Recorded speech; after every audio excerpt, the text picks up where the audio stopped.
जा तो नहीं पाए, अगर कोई प्रोटेस्ट हमसे बात करना चाहता है, डिस्कस करना चाहता है, ऐसा नहीं होता कि आप बोलो कि एक पॉइंट पे कि होम मिनिस्टर को आना है, प्राइम मिनिस्टर को आना है, ऐसा नहीं हो सकता ना। देखिए दोनों संसद के दोनों सदनों में, संसद के दोनों सदनों में लंबी चर्चा हुई, सभी ने अपनी बात रखी जी। माननीय प्राइम मिनिस्टर ने रामलीला मैदान में खुल के अपनी बात रखी। शर्मा जी सर, आपको बता महीने से हम जब भी किसी टॉपिक पे बहस करते हैं, आपकी बहस वहां पे हम लोगों ने बताया है, आपकी दिक्कत है, लेकिन हम अपनी बहस को डाइवर्ट नहीं होने देंगे। शर्मा जी, अरे आप एक बात, गिरिराज सिंह पर आपसे सवाल कर रहे हैं, हमें किसी जगह से कोई दिक्कत नहीं, लेकिन अगर कोई मेलाफाइड इंटेंशन से पॉलिटिकल पार्टियों के इंप्रेशन पे बैठा है, वहां पे कांग्रेसी लोग ये कहते हैं कि देश को तोड़ने वाली बात करो, क्या रहो, क्यों और वहां पे उल्टे सीधे दिग्गी राजा वहां पे जाकर बयान देते हैं।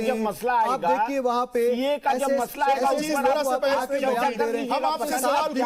वो लोग समझने वाले नहीं है। हम आपसे मगरिब का रास्ता पूछे, मुझे मशरिक का रास्ता बयान है, आपको रास्ता बताया है।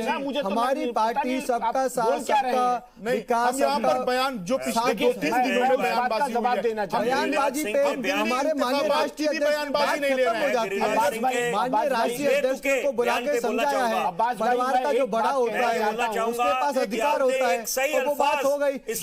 हमारी पार्टी है कांग्रेस में, कांग्रेस के पूर्व अध्यक्ष राहुल गांधी शर्मनाक तरीके से सेना पे सवाल उठा रहे हैं। राहुल गांधी जी शर्मनाक तरीके से सेना पे सवाल उठा रहे हैं। ऐसे लोगों को बोलने के लिए कोई हक नहीं है। शर्मनाक तरीके से राहुल गांधी कांग्रेस के अंदर से उनको शर्म आनी चाहिए, हमारे वीर सैनिकों पे, हमारे वीर सैनिकों के बलिदान पे ये लोग सवाल उठा रहे हैं। इनसे आप पूछिए,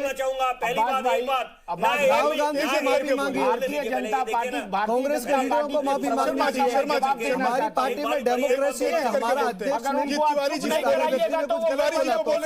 शर्मा जी पर आएंगे, फिर बेवजह खींचते रहेंगे, उनको पता ही नहीं है वो बोल क्या रहे हैं जी। हाँ, अरे शर्मा साहब बिल्कुल सही कहा, राहुल गांधी को पता ही नहीं वो क्या बोल रहे हैं, इसीलिए ऐसे व्यक्ति को आपने राष्ट्रीय अध्यक्ष क्यों बनाया? अगर बनाया तो उसको सिखाओ, अगर बनाया तो उसको सिखाओ। अरे ये बेलगाम बयानों पे चर्चा हो रही है, और बेलगाम बयान दिग्गी राजा देते हैं, बेलगाम बयान आपके राहुल गांधी देते हैं, बेलगाम बयान कांग्रेस के लीडर देते हैं, मणिशंकर अय्यर देते हैं। पाकिस्तान में जाके वो ये कहते हैं कि आप हमारा साथ दो मोदी सरकार को गिराने में। पाकिस्तान में जाके मणिशंकर अय्यर बोलते हैं कि आप हमारा साथ दो मोदी सरकार को गिराने में, एक चुनी हुई सरकार को गिराने में। आपके राहुल गांधी जी सेना पे सवाल उठाते हैं। चले जाइए, देवबंद पर बोलिए ना, देवबंद पे क्या बोलना, की परिभाषा बताइए। हमने किसी भी बड़े इश्यू पे सवाल नहीं उठाना है, हमें किसी भी बड़े इंस्टीट्यूशन पे सवाल नहीं उठाना है। हमारी सरकार, शर्मा जी चलिए ठीक है,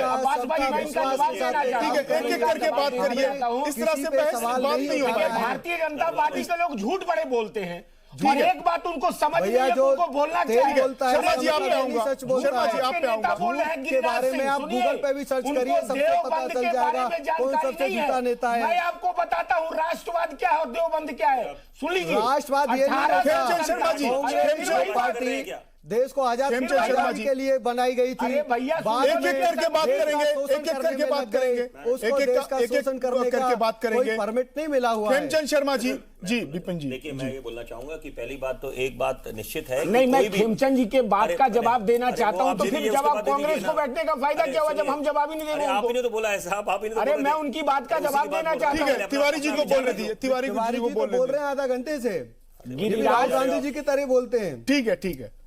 गिरिराज सिंह के जो बयान है देवबंद के मामले में, दरअसल क्या है, गिरिराज सिंह को ना देवबंद के बारे में जानकारी है, ना राष्ट्र धर्म के बारे में जानकारी है।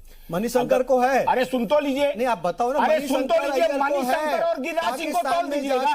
मणिशंकर बिठा के गिरिराज सिंह को पढ़ा देंगे, आपको पता ही नहीं है। वो आपका जूनियर लीडर बातें करते हैं। पाकिस्तान में आके वो कहता है कि आप हमारा साथ दीजिए ताकि हम मोदी सरकार को गिरा सके।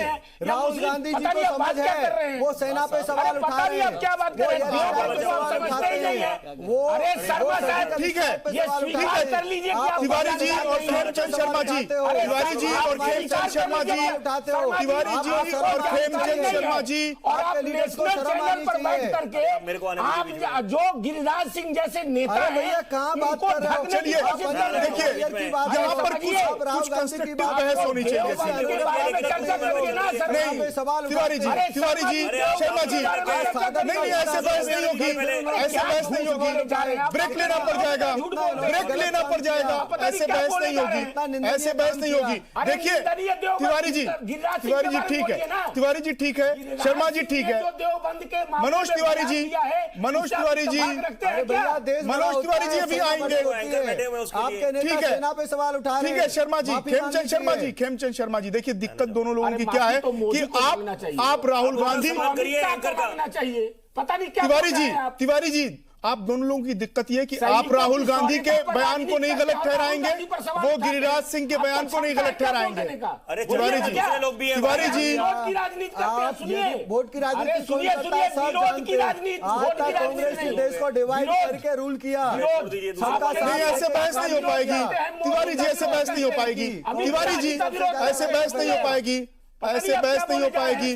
अब दोनों लोगों की, आप दोनों लोगों की दिक्कत यह है, आप दोनों लोगों की दिक्कत यह है कि आप राहुल गांधी के बयान को जस्टिफाई, उनके ट्वीट को जस्टिफाई करेंगे, आप गिरिराज सिंह के बयान को जस्टिफाई करेंगे। हम लगातार बात कर रहे हैं कि क्या इस तरह के बयानात, इस तरह के ट्वीट, इस तरह की पोस्ट दौरे हाजिर की सियासत के लिए बेहतर है, अच्छी है, या हमारे समाज को कहीं ना कहीं पीछे ढकेल रही है? जी शर्मा जी। देखिए मैं ये बोलना चाहूँगा, पहली बात तो कि ये बात निश्चित है कि किसी भी आप जो है शिक्षा के मंदिर जो हैं, शिक्षा के जितने भी ये संस्थान हैं, उन पे आप सवाल निशान मत लगाया करें। ये हर एक का दायित्व बनता है कि आप बोलें वो आतंकवाद की, दहशतगर्दी की गंगोत्री है, या वो वहाँ से पैदा होते हैं जितने बड़े बड़े हाफिज सैयद। ये देखिए बेबुनियाद बात है, बेतुकी बात है, और इस पे जो है कार्रवाई होनी चाहिए, चाहे भले ही उनका जो भी कद हो, औहदा जो भी हो, और ये जितने बेलगाम नेता हैं। बहरहाल मैं ये बोलना चाहूंगा, अच्छा ये होता, क्योंकि देखिए इनकी तो आपस में तू मैं शुरू होगी, मनोज तिवारी में और इनकी खेमचंद शर्मा में। कारण ये देखिए बैलेंस चर्चा आप करें तो वो समझ आता है, दर्शकों का भी उसमें उनका सम्मान होता है।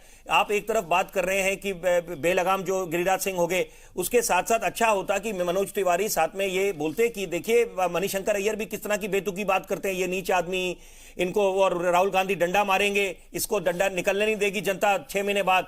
तो ये सब देखिए सब पे लागू होता है कि ये सब जितने नेता हैं, ये चाहे इनका जो भी कद हो, जितना भी है, ये जनता के नुमाइंदे हैं, ये बात ना भूलें, और इनको आईना दिखाने की आवश्यकता होती है। इनको आप वक्त पे वक्त इनको आईना दिखाई, जनता ही दिखाती है। और एक तो देखिए आप जब चुनाव के परिणाम आते हैं तो जनता दिखाती है, सब दूध का दूध पानी का पानी हो जाता है। और सबसे बड़ी बात देखिए कि ये जो देश जिस नाजुक स्थिति से गुजर रहा है, इस समय सबका दायित्व यह बनता है कि आग में घी डालने के बजाय आग को बुझाने का काम, और वहां पर जितने नेता हैं वो नाकामयाब साबित हुए, क्योंकि कारण आप यह देखिए कि अगर भाजपा की तरफ से कोई गया नहीं, संवाद की बात नहीं करी, और उसी तरह से अगर आप विपक्षी नेताओं की बात करें, वो आग में घी डालने का काम कर रहे हैं। तो इस समय जो असली मायने में आपने जिस तरह से बात करा कि वो बहनें और वहां पर माताएं जो शाहीन बाग में बैठी हैं या जहां पर भी है, लेकिन इसके साथ साथ मैं एक बड़ी अहम बात बोलना चाहूंगा इस चर्चा में कि देखिए सवाल निशान तो कोई भी नहीं उठाता कि कोई, और किसी को हक नहीं है किसी भी बोलने का कि भाई जैसे आतंकवाद का कोई धर्म नहीं है, उसी तरह से शिक्षा संस्थान जितने भी हैं उनको आप राजनीति से दूर रखें, कोसों कोस दूर रखें। लेकिन साथ साथ जितने बड़े स्कॉलर्स हैं, जैसे आप ले लें, जैसे आप शर्जील इमाम की बात करें, आईआईटी मुंबई के छात्र रह चुके हैं, तो दायित्व बनता था, उनको रोल मॉडल समझा जाता है। और कन्हैया लाल की बात, शर्मा जी फिर हम बहस से भटक रहे हैं, आएंगे आपके पास, आएंगे। मौलाना साहब बहुत देर से खामोश बैठे हैं। हाईटेक करने की बात करी, एक हाथ में कुरान एक हाथ में कंप्यूटर, तो उसका स्वागत होना चाहिए था। ठीक है कि जब लेकिन सरकार की तरफ से हुआ कि मदरसों को हाईटेक कर दें, उसमें भी आपत्ति हुई कुछ विपक्षी नेताओं के, कांग्रेस के, वो बोलते हैं अपने हाल पे छोड़ दीजिए। अरे कमाल की बात है, आप विकास विपिन तो शर्मा सबका होना जी, चाहिए। मौलाना साहब बहुत देर से खामोश बैठे, उन्हीं से जवाब ले लेते हैं। मुफ्ती शमून कासमी साहब को बोले जी। तिवारी जी, मुफ्ती शमून कासमी साहब बहुत देर से खामोश बैठे और हम देवबंद पर बात कर रहे हैं। तिवारी जी, हम आप पर आएंगे। हम तिवारी जी फिर आप पत्रकार हैं, तिवारी जी, ऐसे बहस नहीं हो पाएगी। हम आपके पास आएंगे, आपको मौका देंगे, आप बोलिएगा, लेकिन आप राहुल गांधी को, आप उदित राज के बयान की आप मजम्मत नहीं करेंगे, ये आपकी दिक्कत है। तिवारी जी, आपकी दिक्कत यह कि आप उदित राज और राहुल गांधी के बयान की मजम्मत नहीं करेंगे। मौलाना साहब बहुत देर से खामोश बैठे हैं। मुफ्ती शमून कासमी साहब, मौलाना साहब, क्या वजह है कि पिछले 10 वर्षों से दारुल उलूम देवबंद को बार बार शक के दायरे में घेरा जाता है। दारुल उलूम देवबंद की उस पर सवाल उठता है, उसके दारुल उलूम देवबंद की हैसियत पर, क्या वजह है? इसमें अब्बास भाई एक बात ये कहना चाहता हूं कि दारुल उलूम देवबंद एक अमन और शांति, भाईचारा और एकता की बहुत बड़ी मिसाल है वो जी। वहाँ का कोई ताल्लुक और दारुल उलूम का कोई ताल्लुक किसी भी आतंकवादी या का तो बहुत दूर की बात, किसी गैर इंसानी उस पर हो नहीं सकता। मैं समझता हूँ 2009 में एक वंदे मातरम के ऊपर बहुत बड़ा बवाल हुआ था। हमने वहाँ एक बहुत बड़ा प्रोग्राम हुआ था, तो उसमें श्री रविशंकर जी को बुलाया और उन्होंने कहा आकर के कि भाई मैं आना चाहता हूँ। तो दारुल उलूम ने उनका स्वागत किया और इत्तिफाक ये है कि उस वक्त मैं मीडिएटर में ही था। वंदे मातरम के ऊपर बहुत बड़ी डिबेट पूरे देश में शुरू हो गई थी। मैं आज ये कह रहा हूं कि उस वक्त भी दारुल उलूम के असातिज़ा ने यह कहा था कि भाई हम सुप्रीम कोर्ट ऑफ इंडिया की उस रोलिंग से बंधे हुए हैं, ना हम किसी को मना करते हैं और ना हम किसी को कहते हैं। तो मैं दारुल उलूम देवबंद की निष्पक्षता के ऊपर यह बात कह रहा हूं कि दारुल उलूम देवबंद एक गैर सियासी इदारा है। सिर्फ उसका काम सवाल तो उठते रहे ना, दारुल उलूम देवबंद की हैसियत पर सवाल उठते रहे। मैं वही कह रहा हूं आपसे, उसमें जो किताबें पढ़ाई जा रही हैं उस पर सवाल उठते रहे। मैं वही आपसे बता रहा हूं, मैं ये बात आपसे कह रहा हूं कि वहां एक भी कोई किताब, वहां कुरान और हदीस, वहां हसन बन्ना की किताब रखी हुई है, नहीं देखिए लाइब्रेरी में रखी हुई है, वहां मौलाना मौदूदी की वो किताबें रखी हुई हैं जो मिस्र में बैन है, जो पाकिस्तान में बैन है, जो सऊदी अरब में बैन है। मौलाना मौदूदी की फिक्र से तो दारुल उलूम का कोई ताल्लुक ही नहीं है। लेकिन वहां की लाइब्रेरी में वो किताबें मौजूद हैं।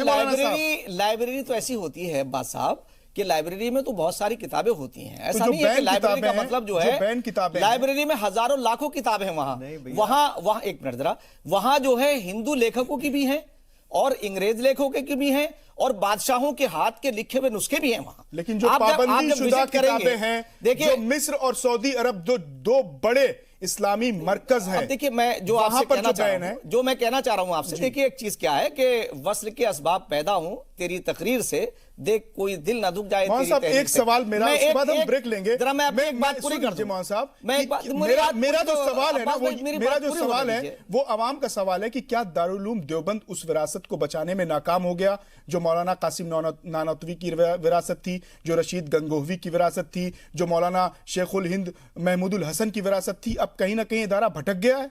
नहीं देखिए, एक ऐसा मैं आपको बताऊं कि मैं दारुल उलूम के बारे में आज भी ये कहता हूं कि वो गैर सियासी है। किसी भी सियासी शख्सियत का कोई असर वहां नहीं है। इंडिविजुअल कोई अपने असर को डाल ले वो अलग बात है, वरना दारुल उलूम गैर सियासी इदारा है और वो अपनी और अगर कहीं ऐसा महसूस होता है तो मैं दारुल उलूम की जो शूरा है उनसे ये कहूंगा कि आप जो पॉलिटिकल लोग हैं या जो ऐसे लोग हैं जो उनसे फायदा उठाना चाहते हैं, उनके असर और रसूख को खत्म करिए और दारुल उलूम को बिल्कुल गैर सियासी तौर से आगे लेके चलिए। तो मैं तो एक बात ये कहना चाह रहा हूं अब्बास साहब, मैंने अभी पीछे आपसे जो कहा था कि कैसा होना चाहिए हमारा निजाम, देखिए हम पूरा वसुधैव कुटुंबकम अल खल्क़ु अयालुल्लाह, हम सब एक हैं, अलग नहीं हैं।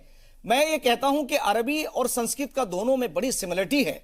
आप उठाइए एको ब्रह्म द्वितीय नाश्ते वादउला शरीक, वन गॉड विदाउट सेकंड, अव्वल अल्लाह नूर उपाय कुदरत के सब बंदे, एक ही नूर से सब जग उपजे कौन भले कौन बंदे। इसी सब किताबों में रह गया। नहीं मैं आपको बताऊं, नहीं किताबों में नहीं रहा, दौरे हाजिर भाई अब्बास साहब देखिए को नहीं बताया गया, नई नस्लों को नहीं बताया गया। मैं वहीं से फारिग हूं, मैं उसके ऊपर प्रैक्टिकली बात कर रहा हूं आपसे। हमारी लाइफ को आप पढ़िए। हमने 2011 में एक ऐसे आंदोलन की बुनियाद रखी जो करप्शन के खिलाफ था। हम आज भी ईमानदारी के प्रतीक और राष्ट्रीय एकता के प्रतीक माने जाते हैं। मैं आपसे एक बात ये कहना चाहूंगा, बस सिर्फ एक मिनट, मैं 10 सेकंड आपसे कहना चाहूंगा कि देखिए इस देश में कैसा माहौल बनना चाहिए। मैं स्वामी रामदेव का नाम इसलिए ले रहा हूं कि स्वामी रामदेव जी, आदरणीय स्वामी रामदेव जी बहुत ही अच्छा काम कर रहे हैं। स्पिरिचुअल कंट्री के लिए। उनका ये कहना है, हम लोगों का ये कहना है कि एक ऐसा राष्ट्र हो जिसमें हर आदमी अपने अपने हिसाब से अपनी पूजा पद्धति करे और ये इस देश को आध्यात्मिक शक्ति बनाए, ताकि और ये तमाम विश्व गुरु जो रहा है, सारी दुनिया सीखना आती थी, आज हम ऐसे हों हर आदमी दूसरे धर्म का एहतराम करे, उसकी इज्जत करे और अपने धर्म को, अगर हर आदमी ये कहेगा मेरा धर्म सबसे अच्छा है, ऐसा नहीं, आप अपने अपने धर्म के मुताबिक अपनी पूजा पद्धति करें, उसके उसे आगे ले जाएं, मगर दूसरे के ऊपर लेकिन मुझे एक वाकया याद आ रहा है मुसलमान हम अलग अलग बाबा रामदेव सदगुरु के पास गए थे तो उन्होंने कहा था कि मुझे स्पिरिचुअलिटी की नॉलेज ही नहीं है, रूहानियत का इल्म ही नहीं है। सदगुरु के पास जब गए थे तो उन्होंने कहा था, खैर यह वक्त बात कर रहे हैं बेलगाम सियासतदानों की बेलगाम बयानबाजी पर। कांग्रेस लीडर मनोज तिवारी जी हमारे साथ स्टूडियो में मौजूद हैं। तिवारी जी, उदित राज के भी बयान को आप सही ठहराएंगे कि फौज में इस तरह की तैनाती है कि समाजी सतह पर, सियासी सतह पर राष्ट्रवाद का झंडा सवर्ण उठाते हैं, अगली बिरादरी के लोग उठाते हैं और फौज में मरते हैं SC ST OBC। देखिए, एक चीज मैं आपको बताता हूँ अब्बास भाई, जो आज हमारी चर्चा है उस चर्चा पे हमको यही कहना है, कोई भी सियासतदार हो, दल चाहे कोई भी हो जी, आप अगर कोई चीज बयान देते हैं तो उस बयान को अगर राष्ट्र के परिप्रेक्ष्य में देखिए और उसको राष्ट्र के परिप्रेक्ष्य में भारत के सेकुलर माइंड को सेटअप को देखते हुए बोलिए, ताकि समाज में विद्वेष न फैले। देखिए, आपको एक ऋचा है, ऋग्वेद की ऋचा है, मौलवी साहब भी यहाँ बैठे हुए हैं कि अहम राष्ट्र वासुनाथ संगिनी, अहम राष्ट्र वासुनाम संगिनी। ये मैं इसलिए बोल रहा हूं कि आप देवबंद के ऊपर चर्चा कर रहे हैं। गिरिराज सिंह का बयान आता है देवबंद के बारे में, उनको ये नहीं पता है कि ये एक इस्लाम की वैसी विचारधारा है जो हजरत मोहम्मद पैगंबर के द्वारा दी गई है।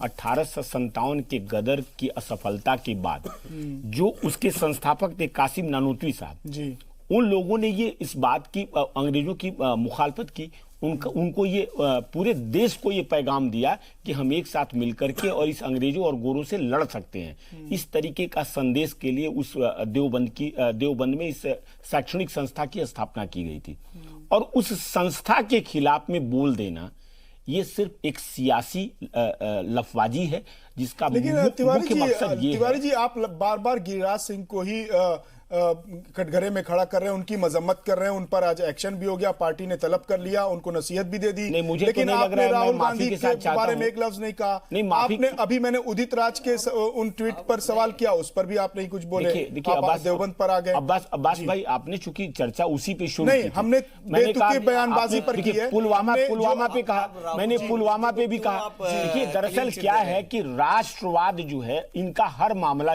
करते क्या है ये कि जब भी चुनाव, दिल्ली का चुनाव संपन्न, उदित राज ने जो वो ट्वीट किया है कि फौज में SC ST OBC मारे जा रहे हैं और सवर्ण बिरादरी समाजी सतह पर, सियासी सतह पर राष्ट्रवाद का झंडा उठा के टहल रही है, क्या ये बात सही है? क्या ये बयान सही है? उदित राज जी का बयान मैंने नहीं सुना है, मैं उसके बारे में अगर नहीं सुना तो उस पर कोई टिप्पणी नहीं कर सकता, लेकिन मैं जो ये कह रहा हूं कि कोई भी सियासतदार अगर गलत बातें करता है सामाजिक राष्ट्र के परिप्रेक्ष्य में, स्क्रीन पर बयानों से अगर उदित राज का बयान चल रहा है, आप उसको पढ़ सकते हैं। वो समाज के लिए हितकारी नहीं है। मैंने ऐसा बोला कि वो समाज के लिए हितकारी नहीं है, चाहे कोई भी सियासतदान हो। राष्ट्र सर्वोपरि है। मैं एक बात बोलना चाहूंगा, बीच में आना चाहूंगा। बिल्कुल। देखिए, ऐसा है, एक मिनट मैं आग्रह करूंगा, सब धैर्यपूर्वक एक मिनट शांति रखें। देखिए, ऐसा है कि मैं बड़ा मुझे फख्र है इस बात का कि मैं एक फौजी खानदान से हूं, फौजी का बेटा हूं, फौजी का पोता हूं, फौजी का भाई हूं, फौजी का भतीजा हूं, फौजी का भांजा हूं।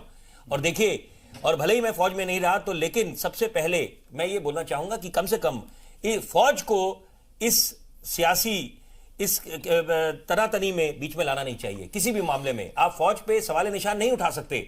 आप देखें, अगर तिवारी भाई उसकी बात कर रहे हैं, ये बात कर रहे हैं गिरिराज सिंह की, तो मैं इनके साथ बिल्कुल इत्तेफाक रखता हूं, बिल्कुल और बिल्कुल 100%, क्योंकि कारण यह है कि वो बेलगाम हो चुके हैं और आज की बात नहीं है, हमेशा बेतुके बेबुनियाद बातें करते हैं और देर आए दुरुस्त आए। अगर जेपी नड्डा ने उनको तलब करा और उनके खिलाफ बोला तो वो अपने आप में एक बड़ा अच्छा संदेश जाएगा, क्योंकि यह है कि देखिए कितना उनका ओहदा है और उसके बाद जिस तरह से वो जब निकले उनसे मिलकर जेपी नड्डा से, उसके बाद वो किसी से बातचीत नहीं करी उन्होंने, तो अपने आप है कि उसके बाद उनको ये लगा होगा कि देखिए आज मेरी कितनी क्या इज्जत रह गई उस तरह से।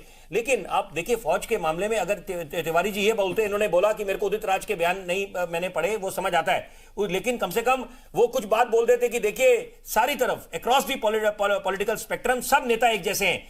संदीप दीक्षित ने क्या बोला था, सेना का मुखिया सड़क का गुंडा है। उसी तरह से आपने सर्जिकल स्ट्राइक को फर्जिकल स्ट्राइक करार दे दिया था, आपने बोला था सबूत दीजिए। और पुलवामा की बरसी पे आपने जिस तरह की सियासत शुरू कर दी, इसी तरह से देखिए आप अगर बात बोले तो बैलेंस करके बोले, सबको लें, कटघरे में सबको खड़ा करें, तब समझ आता है। उसके साथ साथ मैं एक बात बोलूंगा, दो बातें बड़ी अहम बोलना चाहूंगा जो इस चर्चा में अभी तक जिसका जिक्र नहीं हुआ है। देखिए ये आप सरकार को घेरिए आप इस बात में कि क्या कारण रहा कि आपने बाकी 6 कौमों को, 6 समुदायों को ले लिया, शरीक कर लिया इस नागरिक संशोधन ये कानून में। हम लगातार बहस कर रहे हैं। मैं भी बोलना चाहूंगा, मुसलमान भाइयों को क्यों छोड़ा, लेकिन मैं शाहीन बाग पर नहीं आएंगे, मैं उसमें नहीं, मैं भी नहीं जाना चाह रहा। देखिए वो तो आपको समझ आता है कि आप उनको पूछे, संवाद करें, लेकिन अगर सफल एक बार बोलना चाह रहा हूं, सरकार की तरफ से अगर पहल हुई है उसमें कम से कम कोई राजनीति नहीं होनी चाहिए, आग में घी डालने का काम नहीं करना चाहिए बाकी विपक्षी नेताओं को। चलिए अगर अमित शाह मिल रहे हैं, शर्मा जी बीजेपी लीडर है, बहुत देर से खामोश है, उनको मौका देंगे। कंफ्यूज करने की कोशिश की, ये मेरी ड्यूटी बन जाती है क्लैरिफाई करने के लिए। मुस्लिमों को सीए में इसलिए इंक्लूड नहीं किया गया क्योंकि हमारी जो लीडरशिप पार्टीशन के समय में जिन्होंने जो वायदा किया था और जो प्रिंसिपल था कि माइनॉरिटी जो पाकिस्तान में उस समय, आज का जो बांग्लादेश है वही पाकिस्तान था और अफगानिस्तान, वहां पे यदि प्रताड़ित होती है, धर्म के आधार पर प्रताड़ित होती है तो उनको कानून बनाने की क्या जरूरत है, कानून बनाने की क्या जरूरत है, कानून बनाने की जरूरत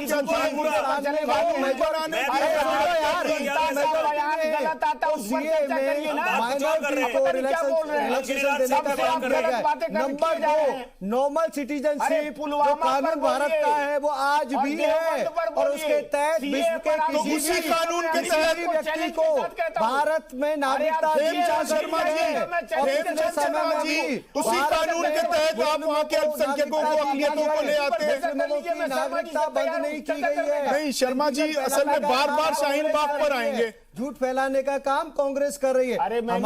हमारी जो सरकार की हमारी थी बड़े चैनल वो माइनॉरिटीज को हेल्प करने की थी और वो हमने की। सीए पर आपसे चर्चा करा लेना चाहिए था। राहुल गांधी और मोदी जी राजनीति की वजह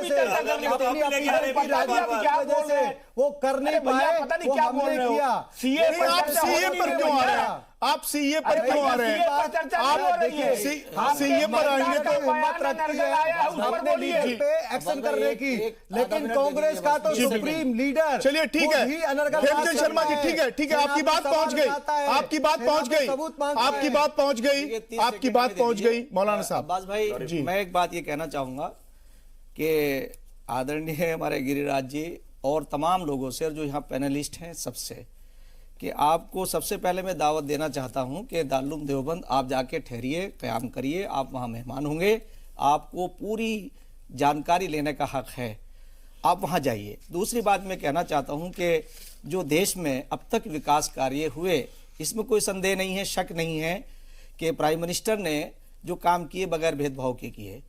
इस वक्त मैं एक बात ये कहना चाहूँगा तमाम पॉलिटिकल लोगों से और ख़ास तौर से मैं भारतीय जनता पार्टी के लीडर से आम तौर से मैं ख़ास तौर से अपील करना चाहूँगा प्राइम मिनिस्टर साहब से कि देखिए मुसलमान जो है 70 सालों में बड़ा ठगा गया है, उसे ये उम्मीद है कि भारतीय जनता पार्टी आई है, बगैर भेदभाव के विकास कार्य कर रही है, आप प्यार से मोहब्बत से उन्हें अपने साथ लाइए। और जो गरीब, मैं महिलाओं की बात भी कहना चाहता हूँ कि बार बार वो महिलाएं जो प्रोटेस्ट कर रही हैं, बहुत शांतिपूर्वक कर रही हैं, उन्होंने एक बात कही है कि हम प्राइम मिनिस्टर से, होम मिनिस्टर से बात करना चाहते हैं। तो मेरी एक बहुत ही एक मार्मिक मैं दर्दमंदाना अपील करता हूं कि इन मुसलमानों को, आप इन लीडर्स को जो 70 साल से उन्हें बार बार उन्हें वोट बैंक बना के रखा और 54 साल बेहतरीन है उसकी मिसाल, आज आपने जो काम किया इन 5 सालों में पिछले, उसका एक मिनट बोल, आप बाद में बात करिए भाई, आप बीच में मत बोलिए, वक्त खत्म हो रहा है। देखिए मैं सिर्फ ये कहना चाहूंगा कि आप जो है मोहब्बत से और इनके एजुकेशन के ऊपर आप ध्यान दीजिए। पिछले लोगों ने भी ठीक है, तालीम पर बहुत बात हुई है, बहुत कम अल्फाज है, बहुत कम अल्फाज में शर्मा जी, बहुत कम अल्फाज, बहुत कम अल्फाज में। और जी मोहन साहब, उन्हें प्रैक्टिकली तौर से अरे वक्त कम हो जाएगा। इस देश में इतने बेहतरीन लोग हैं, अरे सुन लीजिए, चलाओगे, अरे दूसरे को भी सुनिए, बहुत बढ़िया। देखिए इस देश में बहुत बेहतरीन लोग हैं और सद्भाव का माहौल बना के रखना है। बस मैं ये अंत में ये बात बोलना चाहूंगा कि जब बिना किसी भेदभाव के जब ऐसे लोग, कन्हैया जैसे लोग बात करते हैं कि हिंदुस्तान तेरे टुकड़े होंगे इंशाल्लाह, उस पे रोक लगनी चाहिए, उसका खंडन होना चाहिए और विरोध होना चाहिए। बाकी देखिए सरकार की तरफ से अगर आप बात करें तो पहले एक शुरुआत हुई है कि अगर आपने अनुच्छेद 367 हटाया तो कश्मीर को आप मेन स्ट्रीम में लेके वक्त खत्म हो गया। तिवारी जी बहुत कम अल्फाज में दर्शकों को हाईटेक करिए। अरे सुन लीजिए, हिंदुस्तान दुनिया का 5वां संपन्न राष्ट्र है और आज 70 वर्षों के किए हुए कार्यों का प्रतिफल है कि आप इस जगह पर खड़े हैं। इसलिए हिंदुस्तान और अपने पूर्वजों के कहलाता था हिंदुस्तान पर मत $1 1 रुपया हुआ करता था। पौरुषार्थ को सलाम ठीक है, वक्त खत्म हुआ, सलाम करिए। वक्त खत्म हुआ। कांग्रेस $1 1 रुपया। विपिन शर्मा जी, मनोज तिवारी जी, विपिन शर्मा जी, मनोज तिवारी जी, वक्त खत्म हो गया। हमने बात की बेतुके बयानात पर, आपने अपने अपने नजरियात का इजहार किया। गैर मुमकिन है कि हालात की गुत्थी सुलझे, अहले दानिश ने बहुत सोच के उलझाई है।